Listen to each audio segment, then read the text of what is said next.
Hello students. चलो आज हम लोग लेक्चर नंबर 2 देखते हैं, है ना। इलेक्ट्रिसिटी चैप्टर का। यह है क्लास 10th का इलेक्ट्रिसिटी चैप्टर। लेक्चर 1 ऑलरेडी हम कर चुके हैं। उस लेक्चर को देखने के बाद ही आप इस लेक्चर को देखना। चलिए देखते हैं। देखो इस चैप्टर में हम क्या क्या देख चुके हैं। सबसे पहले हम जाने थे कि इलेक्ट्रिसिटी के बारे में जाने थे कि इलेक्ट्रिसिटी बेसिकली स्टडी कराता है चार्ज के बारे में, है ना। अच्छा, इलेक्ट्रिसिटी का दो कैटेगरी होता है ना। एक होता है स्टैटिक इलेक्ट्रिसिटी और एक करंट इलेक्ट्रिसिटी। हम पहले ये सब डिस्कस कर चुके हैं। अच्छा, दूसरा पॉइंट आपको हम डिस्कस किए थे, है ना, स्टैटिक इलेक्ट्रिसिटी की। इलेक्ट्रिसिटी क्या होता है, स्टैटिक इलेक्ट्रिसिटी क्या होता है, ये हम पूरा डिस्कशन आपको किए थे पूरा। अच्छा, फिर हम चर्चा किए थे इलेक्ट्रिक चार्ज का, क्योंकि बेसिकली इलेक्ट्रिसिटी का सब कुछ सारा फिनोमेना ही डिपेंड करता है इलेक्ट्रिक चार्ज पर। तो हम चार्ज के बारे में पढ़े थे, पूरा चार्ज के बारे में जाने थे। अच्छा, नेक्स्ट टॉपिक जो हमारा था, है ना, वो नेक्स्ट टॉपिक था कि प्रॉपर्टीज ऑफ इलेक्ट्रिक चार्जेस की क्या क्या प्रॉपर्टीज होता है। ये सब ऑलरेडी हम डिस्कस कर चुके हैं। फिर फिफ्थ टॉपिक हम पढ़े थे क्वांटिजेशन के बारे में कि व्हाट इज क्वांटिजेशन, है ना। उसी में प्रॉपर्टीज में ही क्वांटिजेशन के बारे में पढ़े थे, है ना, कि प्रॉपर्टीज में एक आया था क्वांटिजेशन, वो पूरा हम लोग देखे थे।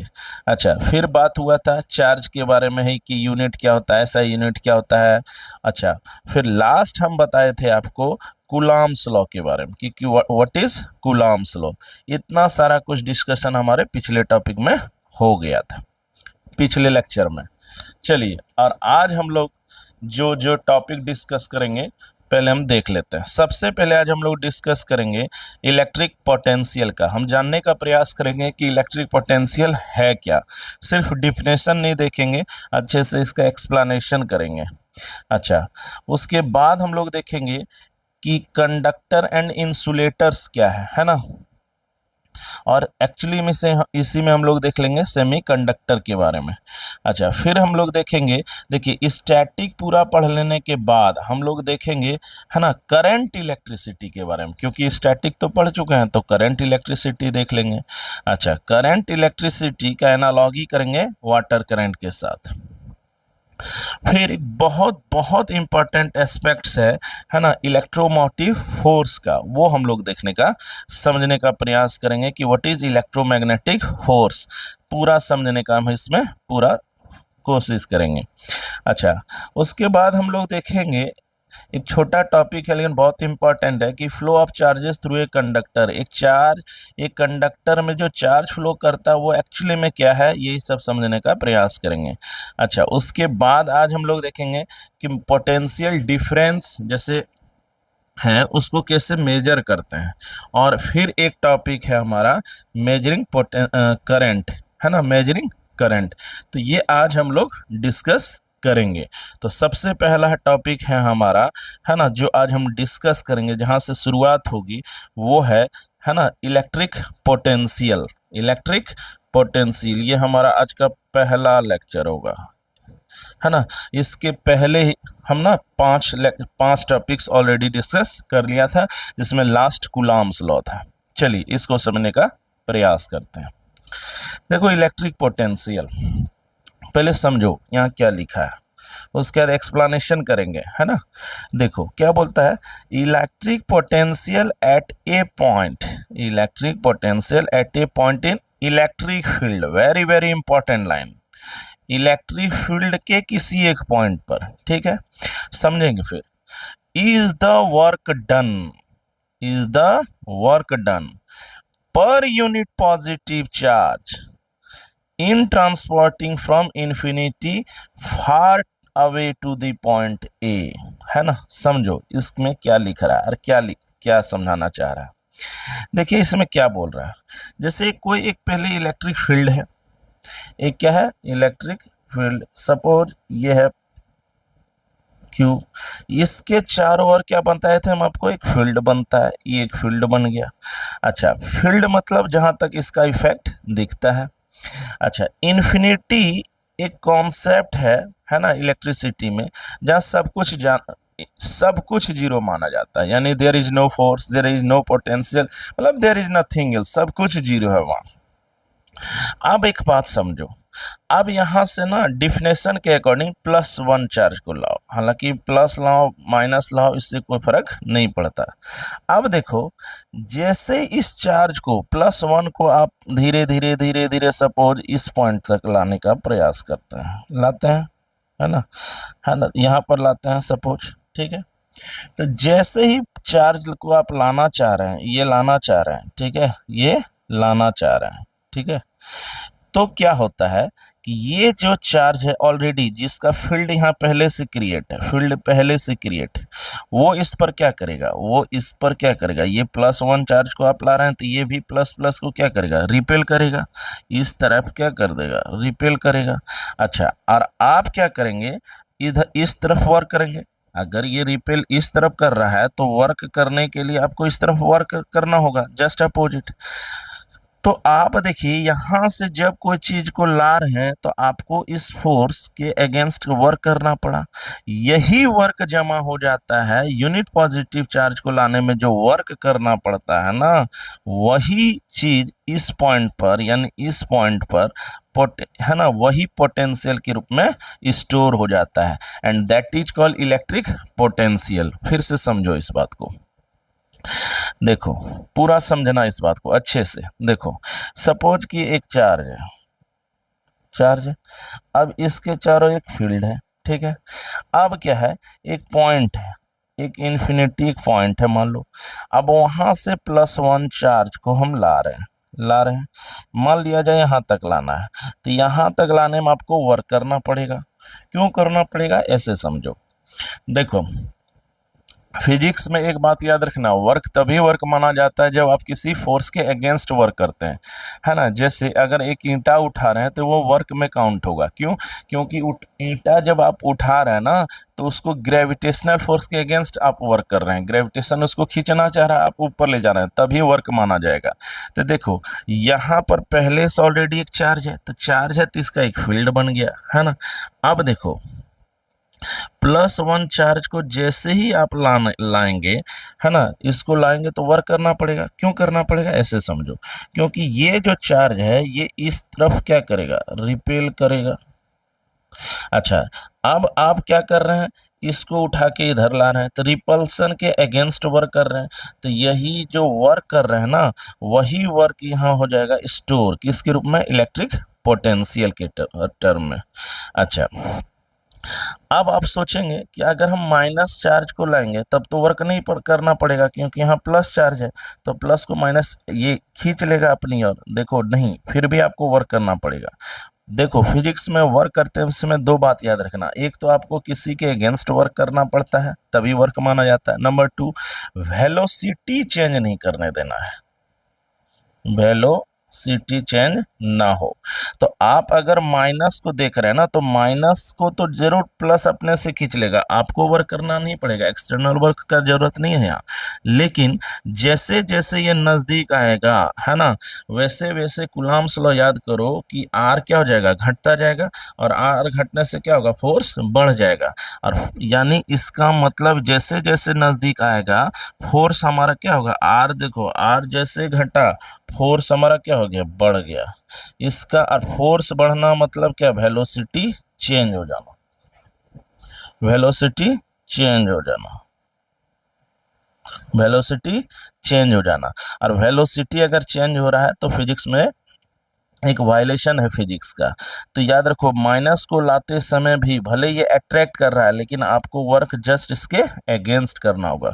तो कुल मिला के आप देखते हैं कि चाहे प्लस लाएं चाहे माइनस लाएं, चाहे यहाँ प्लस चार्ज रखिए या माइनस चार्ज रखिए, दोनों ही केस में वर्क करना पड़ता है, और वही वर्क स्टोर हो जाता है एनर्जी के रूप में, है ना। इसी चीज को कहा जाता है इलेक्ट्रिक पोटेंशियल। तो यहाँ पर देखिए कि इलेक्ट्रिक पोटेंशियल क्या है, तो इलेक्ट्रिक फील्ड, इलेक्ट्रिक फील्ड के किसी पॉइंट तक है ना, इन्फिनिटी से, है ना, एक चार्ज प्लस वन चार्ज को लाने में जितना वर्क करते हैं ना, वही इलेक्ट्रिक पोटेंशियल ग्रुप में स्टोर हो जाता है। और इसका डिफिनेशन क्या है, पर यूनिट चार्ज को। तो देखो V बराबर क्या होगा, W/Q। मान लिया जाए Q नॉट लाने में आपको W वर्क करना पड़ा, तो यूनिट चार्ज को लाने में कितना करना पड़ेगा, W/Q नॉट, W/Q नॉट। और इसी चीज को कहा जाता है V। हाँ, तो V बराबर कितना हो गया, W/Q naught. That's why electric potential is equal to V is equal to W/Q। अच्छा, अब देखो इसको समझो कि नीचे में अगर कोई है तो पर यूनिट है, नीचे में अगर कोई है तो पर यूनिट है। इसका मतलब है कि पर यूनिट चार्ज को लाने में जितना वर्क करना पड़ता है उसी को कहते हैं electric potential, and it is denoted bye V। तो V बराबर W/Q। तो ये बात आप याद रख लेना, ठीक है। अच्छा, अब देखिए electric potential is a scalar quantity. समझिए इसका कैरेक्टर, ये एक स्केलर चीज होता है, यानी इसमें डायरेक्शन नहीं होता। ऑलरेडी हम स्केलर के बारे में आपको बताए थे। अच्छा, दूसरा, इट कैन बी पॉजिटिव और निगेटिव। पोटेंशियल पॉजिटिव भी हो सकता है और निगेटिव भी हो सकता है। देखो अगर प्लस चार्ज को ला रहे हो, प्लस चार्ज को ला रहे हो, तब तो पोटेंशियल प्लस होगा, यानी इंक्रीज करेगा। और अगर माइनस चार्ज ला रहे हो तो एक बात याद रखना, पोटेंशियल घटेगा यानी डिक्रीज होगा, यानी ये माइनस होगा। तो इलेक्ट्रिक पोटेंशियल कैसा चीज है, एक स्केलर चीज है। ये पॉजिटिव भी हो सकता है और निगेटिव भी हो सकता है ना। अच्छा, इसका एसआई यूनिट क्या है, एसआई यूनिट क्या है, वोल्ट। किसके, वोल्ट। ये अल्सांद्रा वोल्टा के नाम पर रखा गया है, वोल्ट, है ना। तो ऐसा यूनिट क्या होता है, वोल्ट। तो 1 वोल्ट, देखो V बराबर क्या है, W/Q नॉट। अच्छा, W यानी जूल, और जूल और चार्ज का क्या होता है, कूलम, यानी जूल पर कूलम को ही कहा जाता है वोल्ट। तो वोल्ट बराबर क्या होगा, जूल पर कूलम, ठीक है। अब है कि 1 वोल्ट का डिफिनेशन यहां से तब क्या दिया जा सकता है। देखिए V बराबर क्या आ गया, V बराबर आया J पर कूलम, है ना। तो देखो क्या है इसका definition, 1 volt is the electric potential. 1 volt किसी, है ना, electric potential at any point, किसी एक पॉइंट पर 1 वोल्ट क्या मतलब है कि 1 joule of work is done in moving A charge of 1 coulomb from infinity two point A. यानी आप ऐसे समझो कि इन्फिनिटी से यहाँ तक ए पॉइंट तक लाने में अगर 1 जूल वर्क किए हैं, कितना जूल, एक जूल, किसको, 1 कूलम चार्ज को लाने में, 1 कूलम चार्ज को इन्फिनिटी से इस पॉइंट पर लाने में अगर 1 जूल का वर्क हुआ है, तो आप समझ लीजिए कि इस पॉइंट पर, ए पॉइंट पर, है ना, ए पॉइंट पर हमारा कितना बन गया, तो 1 वोल्ट कहलाता है ना। तो 1 कूलम चार्ज को लाने में, है ना, इन्फिनिटी से, कहाँ से, इन्फिनिटी से पॉइंट ए तक लाने में अगर वर्क 1 जूल हुआ है, तो उसी चीज को कहता है ए 1 वोल्ट, है ना। तो आप कह सकते हैं कि इलेक्ट्रिक पोटेंशियल क्या है। समझो इलेक्ट्रिक पोटेंशियल क्या है कि इन्फिनिटी से किसी +1 चार्ज को, एक चार्ज को, है ना, +1 चार्ज को किसी इलेक्ट्रिक फील्ड के किसी एक पॉइंट तक लाने में जितना वर्क किया जाता है ना, उसी चीज को कहा जाता है electric potential, and it is denoted by letter V। अब चूंकि +1 चार्ज को लाना है तो इसलिए चार्ज नीचे आ जाएगा, तो V बराबर क्या हो जाएगा, W/Q। अच्छा, ये कैसा क्वांटिटी है, स्केलर है ना। और ये क्या है, पॉजिटिव और निगेटिव दोनों तरह का होता है। अगर पोटेंशियल बढ़ाना है तो प्लस चार्ज को लाइए, और घटाना तो माइनस चार्ज को लाइए। अच्छा, इसका SI यूनिट क्या है, तो इसका SI यूनिट होता है वोल्ट, है ना। अच्छा अब देखते हैं हम लोग पोटेंशियल डिफरेंस। देखो PD, देखो यहाँ पर सपोज कि ये देखो एक फील्ड है, इलेक्ट्रिक फील्ड है, ठीक है। अब आप खुद समझो, ये इन्फिनिटी है मान लो, ठीक है। अब यहां से एक चार्ज को ला रहे हैं, ठीक है, +1 चार्ज को, डिफिनेशन +1 से दिया था, +1 चार्ज से यहां तक ला रहे हैं, पॉइंट ए तक, उसी +1 चार्ज को मान लिया जाए यहाँ से यहाँ तक इस पॉइंट पर लाया गया है, ठीक है। तो देखिए इस जगह का पोटेंशियल यानी लाए तो भी है, और इस जगह का जो पोटेंशियल है भी, तो इन्हीं दोनों के जो डिफरेंस है, इन्हीं दोनों का जो डिफरेंस है, अरे +1 चार्ज को लाओगे तो वर्क तो करना पड़ेगा, क्योंकि यहाँ पहले से ही कौन सा फील्ड है, इलेक्ट्रिक फील्ड है। अब इलेक्ट्रिक फील्ड कैसे हुआ होगा, कोई एक चार्ज रहा होगा, तो आप प्लस भी लाएंगे तो उसके अगेंस्ट करना पड़ेगा, प्लस प्लस रिपल्स करेगा उसके अगेंस्ट। अगर आप सोचेंगे कि यहाँ माइनस चार्ज है, यहाँ माइनस चार्ज है, तो भी आपको वर्क करना पड़ेगा, भले इसको खींच ले लेकिन इसका स्पीड चेंज कर देगा, और स्पीड ऑफ फिजिक्स में चेंज नहीं करना पड़ेगा। तो भले ये इधर आर खींच लेगा, अट्रैक्ट करेगा, लेकिन आपको इधर वर्क करना पड़ेगा। In both the cases you have to work, दोनों ही केस में वर्क करना पड़ेगा। तो वही वर्क जो एक पॉइंट ए तक लाने में कर रहे हैं, एक पॉइंट बी तक लाने में कर रहे हैं, यही इन दोनों के डिफरेंस को ही कहा जाता है ना, electric potential difference, which is simply called potential difference. तो देखो यहाँ पर डिफिनेशन देखो क्या बोलता है, समझो कि potential difference between two points is defined as, क्या है, the work done in bringing a unit positive charge from one point to another point. एक यूनिट पॉजिटिव चार्ज को यहाँ से यहाँ तक लाने में जितना वर्क करते हैं ना, इसी के डिफरेंस को कहा जाता है इलेक्ट्रिक पोटेंशियल डिफरेंस।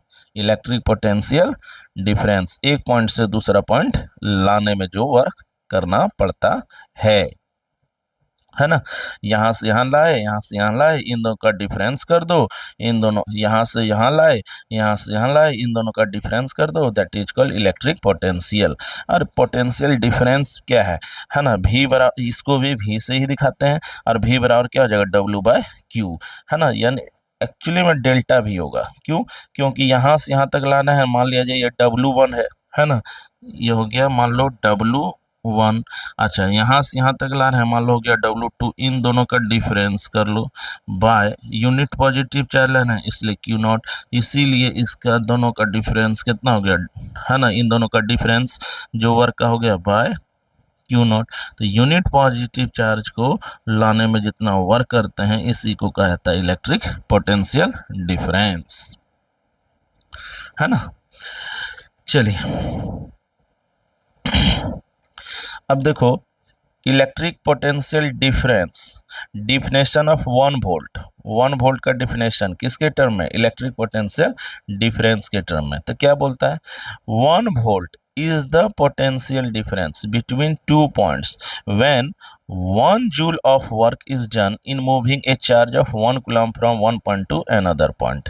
सीधा बात है यार कि जैसे ये इलेक्ट्रिक फील्ड है, एक पॉइंट सपोज ये है, एक पॉइंट ये है, तो इन दोनों का जैसे सपोज ये है ए, ये है बी, तो 1 वोल्ट का डिफरेंशिएशन क्या कहा जा सकता है कि एक यूनिट पॉजिटिव चार्ज, एक कूलम चार्ज को, एक कूलम चार्ज को सपोज, एक कूलम चार्ज को इस पॉइंट से यहाँ तक लाने में अगर 1 जूल का वर्क हो रहा है, कितना जूल का वर्क हो रहा है, 1 जूल का वर्क हो रहा है, तो इसी चीज को कहा जाता है 1 वोल्ट।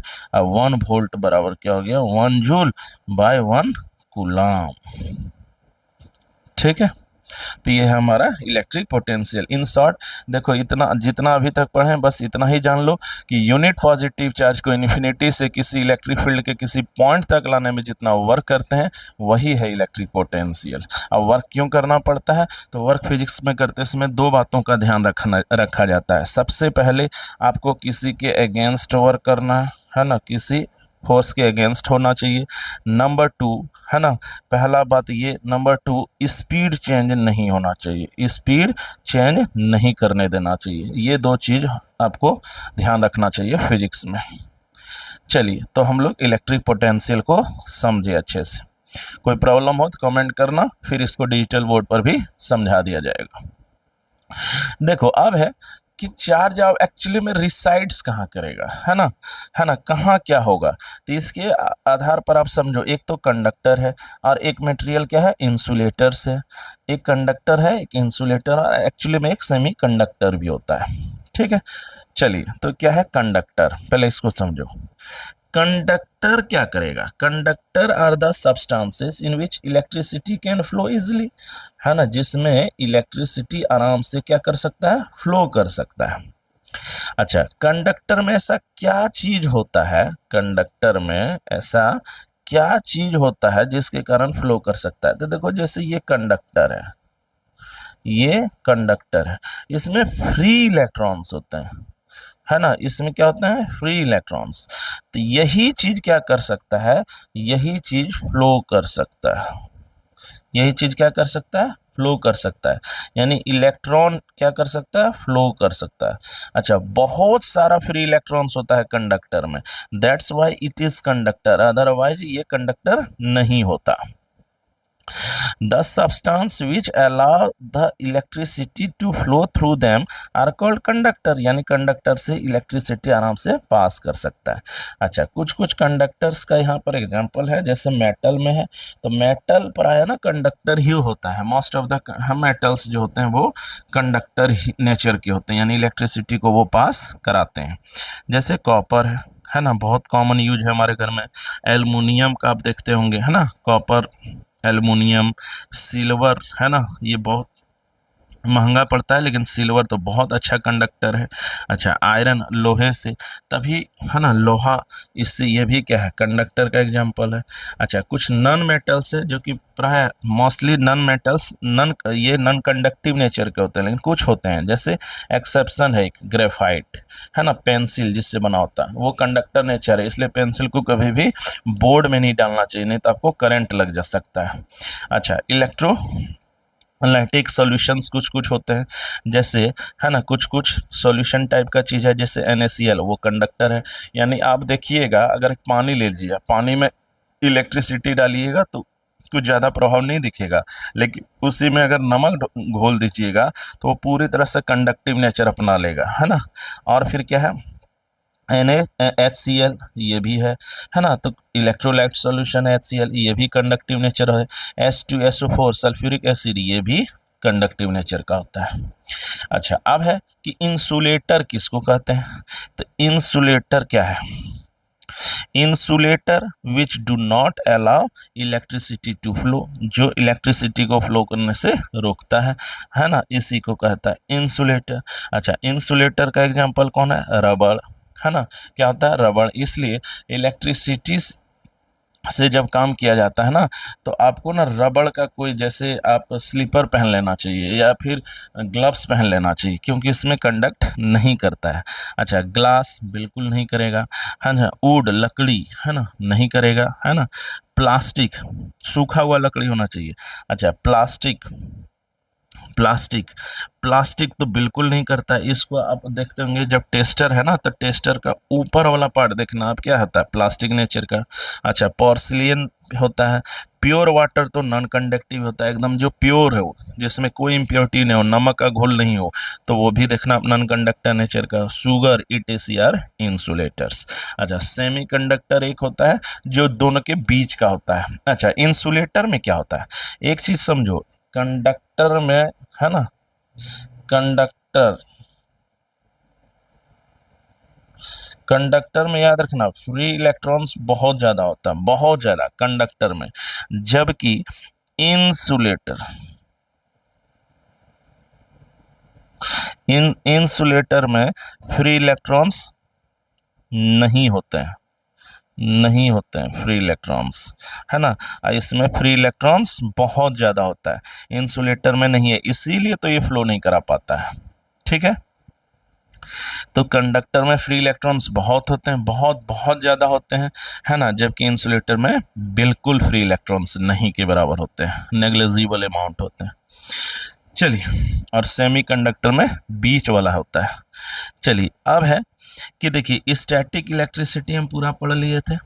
अब हम जा रहे हैं समझने का प्रयास करेंगे करंट इलेक्ट्रिसिटी। दो पार्ट था, आप याद कीजिए, है ना, दो पार्ट था, एक था स्टैटिक इलेक्ट्रिसिटी और एक है करंट इलेक्ट्रिसिटी। तो हम लोग करंट इलेक्ट्रिसिटी को अब समझने का प्रयास करेंगे, है ना। यहाँ देखो, सबसे पहले करंट मीन्स जान लो फ्लो होता है, करंट मीन्स फ्लो, यानी फ्लो करना चाहिए। तो द स्टडी ऑफ चार्जेज, क्या फ्लो करेगा? Charge. The study of charges in motion, सबसे इंपॉर्टेंट बात, in motion and their effects is known as current electricity. जब एक चार्ज मोशन में होता है और तब जो हम लोग स्टडी करते हैं उसी चीज को कहा जाता है करंट इलेक्ट्रिसिटी। अच्छा, अब है कि इसमें सबसे बेसिक फंडामेंटल चीज क्या है? Electric current. देखिए, इलेक्ट्रिक चार्ज ही सोर्स होता है इलेक्ट्रिक करंट का। तो इसका डिफिनेशन क्या कहता है कि द रेट, रेट मीन्स होता है 1। अच्छा, अगर फिजिक्स में रेट कहीं लिखा रहे ना, तो आप समझना टाइम रेट। क्या समझना? Time rate. The rate of flow of electric charge, the rate of flow of electric charge through any cross section is known as electric current. मतलब एक, जैसे आप ऐसे समझो, देखो जैसे है ना, आप ये समझो, ठीक है, एक तार है मान लो, ठीक है, एक क्या है? तार है। अब यहां पर एक तार है ये मान लो, ठीक है। अब यहां से एक क्रॉस सेक्शन है, सपोज ये क्रॉस सेक्शन है। अब यहां से जो इलेक्ट्रॉन्स पास करेगा, है ना, चार्जेज, इलेक्ट्रॉन्स एक्चुअली चार्ज है, यहाँ इस क्रॉस सेक्शन से जो पास करेगा, इस क्रॉस सेक्शन से पर यूनिट समय में, कितना समय में? पर यूनिट समय में, उसी चीज को कहा जाता है इलेक्ट्रिक करंट। उसी चीज को क्या कहते हैं? Electric current. यानी किसी एक वायर के क्रॉस सेक्शन से जितना पर यूनिट समय में जितना चार्ज फ्लो करता है ना, उसी चीज को कहा जाता है इलेक्ट्रिक करंट, है ना।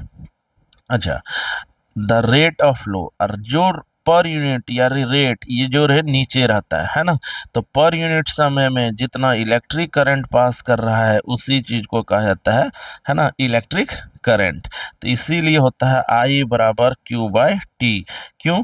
क्योंकि पर यूनिट समय में, पर यूनिट समय में जितना इलेक्ट्रिक चार्ज किसी क्रॉस सेक्शनल एरिया से, किसी क्रॉस सेक्शन से जो फ्लो करता है उसी चीज को कहा जाता है इलेक्ट्रिक करंट। और इलेक्ट्रिक करंट को दिखाते हैं हम लोग I से, तो I बराबर होता है Q बाय T। अच्छा, Q क्या है? तो Q is the charge that flows across the area in time T। अच्छा, unit of electric current, electric current का यूनिट क्या है? तो इसका यूनिट है एम्पियर। इलेक्ट्रिक करंट का क्या होता है? एम्पियर। तो देखो यहां से यहां पर क्या है? एम्पियर से दिखाते हैं। अच्छा, चार्ज को किससे दिखाते थे? कूलाम को। टाइम को सेकेंड से, है ना। तो 1C यानी कूलाम पर सेकेंड को ही कहा जाता है एम्पियर। अच्छा, कुछ कुछ है ना छोटे चार्ज भी होते हैं, जैसे यूनिट्स बहुत ही फेमस है, जैसे मिली एम्पियर, जो बहुत छोटा करंट है। मिली मीन्स 10 टू द पावर 3 लिख दो, और एम्पियर यानी 10 टू द पावर -3 एम्पियर को ही कहता है मिली। अच्छा, एक होता है माइक्रो, माइक्रो में होता है 10 टू द पावर -6, और वहाँ एम्पियर लिख दो, है ना, ये चीज होता है। अच्छा, यहाँ से फिर क्या है? ऐसा यूनिट, क्या है? ऐसा यूनिट, ऐसा यूनिट होता है क्या? एम्पियर। अच्छा, यहाँ पर 1 एम्पियर फिर क्या होता है? कूलाम पर सेकेंड को ही कहा जाता है 1 एम्पियर।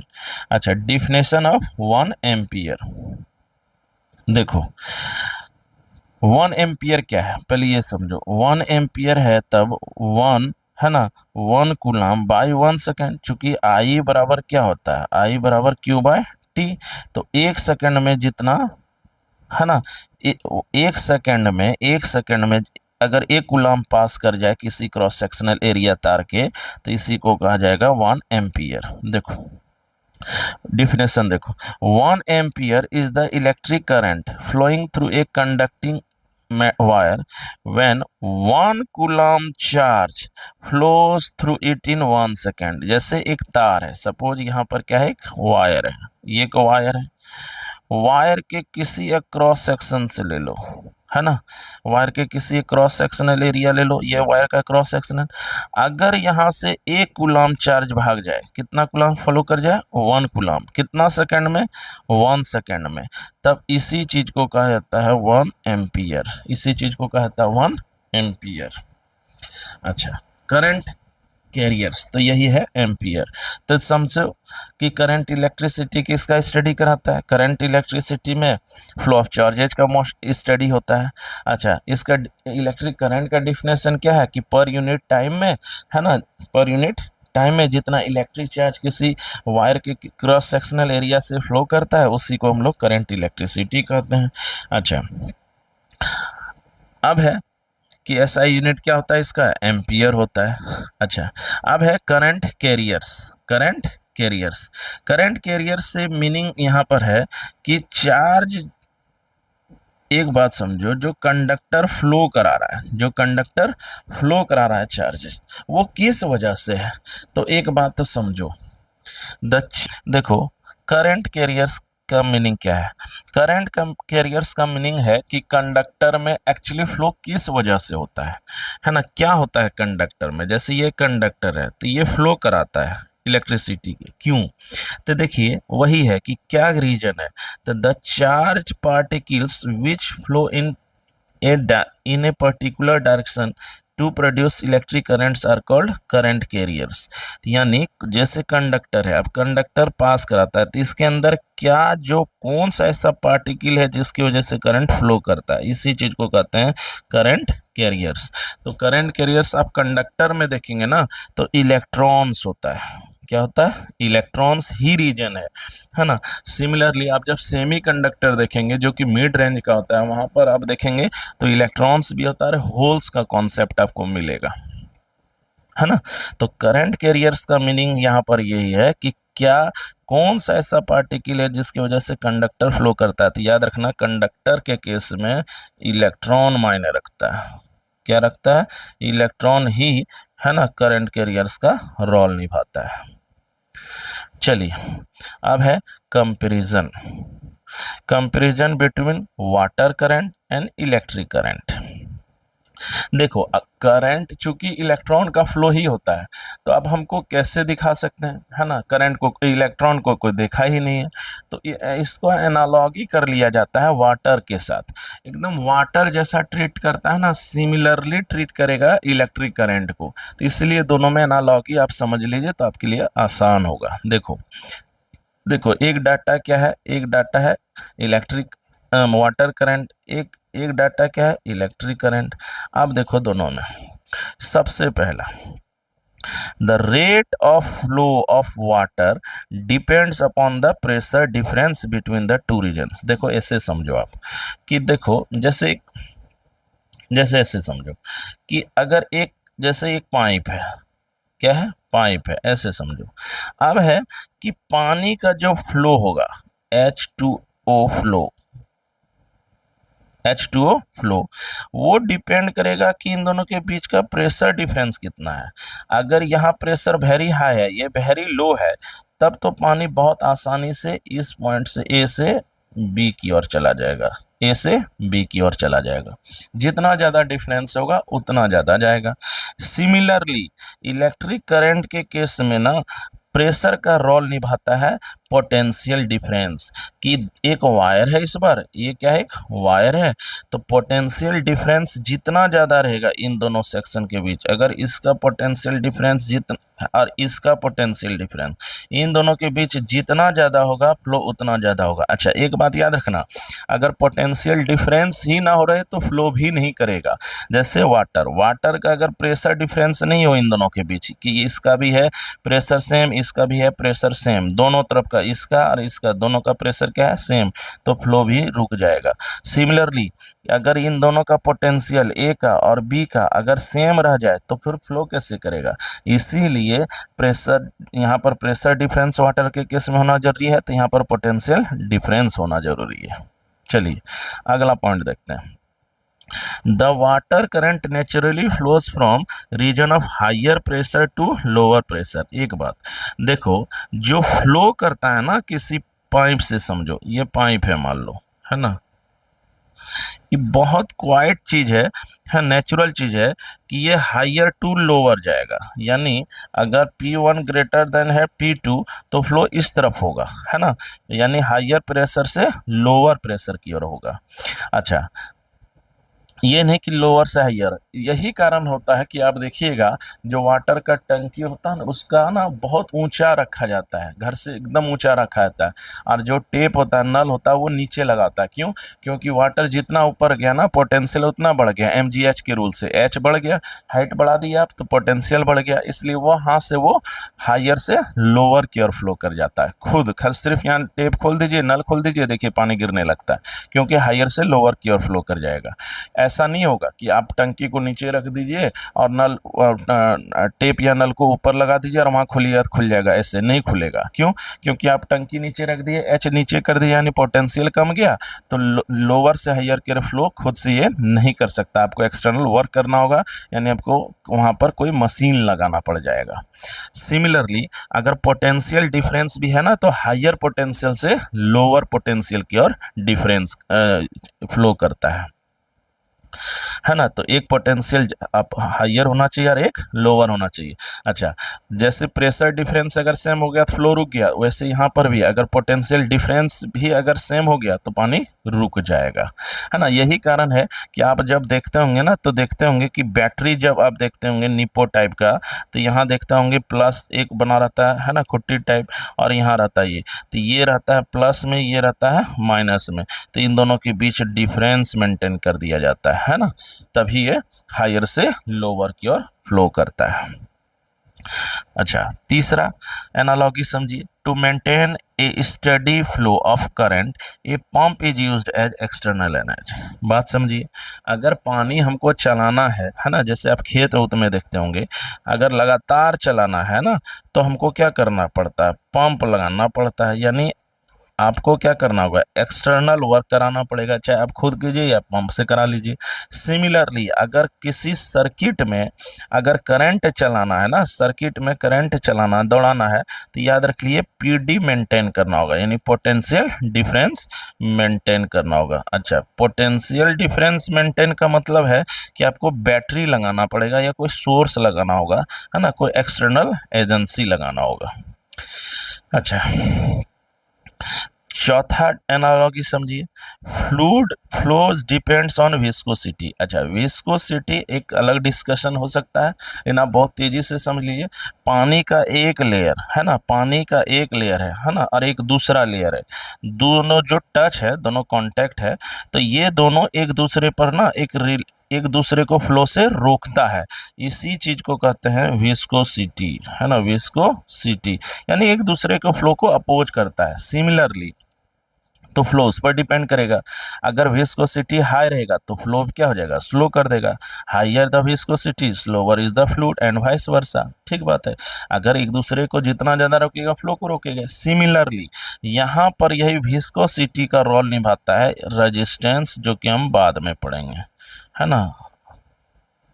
रेजिस्टेंस भी क्या करता है, कोई एक कंडक्टर है ना, यहाँ से जो करंट फ्लो कर रहा है, करंट मतलब चार्ज जो फ्लो कर रहा है, इस यही चार्ज को फ्लो करने से ये रोकता है, क्या करता है, फ्लो को अपोज करता है। तो जो अपोज करता है ना, इसी चीज को कहा जाता है रेजिस्टेंस। क्या कहता है, रेजिस्टेंस। तो जितना ज़्यादा रेजिस्टेंस होगा, जितना ज़्यादा रेजिस्टेंस होगा, याद रख लेना, करंट का फ्लो भी उतना ही क्या हो जाएगा, कम हो जाएगा। तो जिसका रेजिस्टेंस ज़्यादा है ना, उसका फ्लो वहाँ क्या हो जाएगा, कम। यही कारण तो है कि इंसुलेटर में नहीं फ्लो कर पाता है ना, क्योंकि वहाँ रेजिस्टेंस बहुत हाई हो जाता है। चलिए, उम्मीद करते हैं इतना सारा पॉइंट्स आपको बिल्कुल क्रिस्टल क्लियर समझ में आ गया होगा। चलिए, वीडियो बहुत लंबा हो जाएगा, लेक्चर बहुत बड़ा हो जाएगा, इसको हम लोग एक बार तेजी से समझ लेते हैं और नेक्स्ट टॉपिक नेक्स्ट लेक्चर में देखेंगे। देखिए, आज हम आपको बताएं इलेक्ट्रिक पोटेंशियल कि इलेक्ट्रिक पोटेंशियल क्या है ना। तो यूनिट पॉजिटिव चार्ज को इन्फिनिटी से इलेक्ट्रिक फील्ड के किसी पॉइंट तक वर्क जो लाने में आप करते हैं ना, है ना, वही चीज़ कहलाता है इलेक्ट्रिक पोटेंशियल। अच्छा, फील्ड चाहे प्लस चार्ज से बने या माइनस चार्ज से, ध्यान रखना कि फिजिक्स में वर्क तभी वर्क माना जाएगा जब किसी फोर्स के अगेंस्ट काम करेंगे। नंबर 2, है ना, नंबर 2, आपको स्पीड चेंज नहीं करने देना, है ना, इसलिए आपको वर्क करना पड़ जाएगा। चाहे आप, है ना, तो +1 को लाएंगे तो वर्क करना पड़ेगा, वही वर्क को कहते हैं। इसीलिए यहाँ पर आ गया V = W/I Q। अच्छा, पोटेंशियल डिफरेंस क्या हो गया? इलेक्ट्रिक फील्ड के किसी दो पॉइंट का जो पोटेंशियल डिफरेंस होगा इसी को इलेक्ट्रिक पोटेंशियल डिफरेंस कहा जाता है। अच्छा, इसका ऐसा यूनिट क्या होता है? वोल्ट बताए। अच्छा, अगला पॉइंट आपको हम कंडक्टर एंड इंसुलेटर बताए, वो भी आपको हम बता दिए कि कंडक्टर एंड इंसुलेटर क्या होता है। समझाए तो एकदम पूरा समझाएं, आप इस सब को समझ सकते हैं। फिर आपको हम करंट इलेक्ट्रिसिटी समझाए, क्योंकि स्टैटिक इलेक्ट्रिसिटी हम ऑलरेडी समझा चुके थे, तो करंट के बारे में समझाएं कि करंट इलेक्ट्रिसिटी क्या है। इसी में हम लोग डिफिनेशन देखे इलेक्ट्रिक करंट का, I बराबर Q/T का। इसका ऐसा यूनिट चेक देखे तो एम्पियर है। अच्छा, करंट कैरियर मीन्स की which are the particles responsible for flowing current in a wire. तो यहाँ पर हम लोग देखते हैं, तो यहाँ पर ये समझ में आया। अच्छा, कंपैरिजन फिर करके दिखाए, क्योंकि देखिए करंट का फ्लो को आपको हम दिखा नहीं सकते है ना, क्योंकि इलेक्ट्रॉन कोई देखा ही नहीं है, कोई नहीं दिखा सकता। तो सिमिलरली इससे वाटर एनालॉगी वाटर के साथ किए, तो यहाँ पर हम आपको 4 पॉइंट समझाए है ना। ये चारों पॉइंट आपको हम डिटेल से समझाए, वो समझो। अच्छा, नेक्स्ट में हम लोग डिस्कस कर लेंगे इलेक्ट्रोमोटिव फोर्स है ना, नहीं तो लेक्चर बहुत बड़ा हो जाएगा। आप flow of charges through a conductor, अब मेजरिंग कर लेंगे पोटेंशियल डिफरेंस का और करंट का है ना। तो चलिए आज के लिए इतना ही है ना, फिर मिलते हैं। जय हिंद, जय भारत।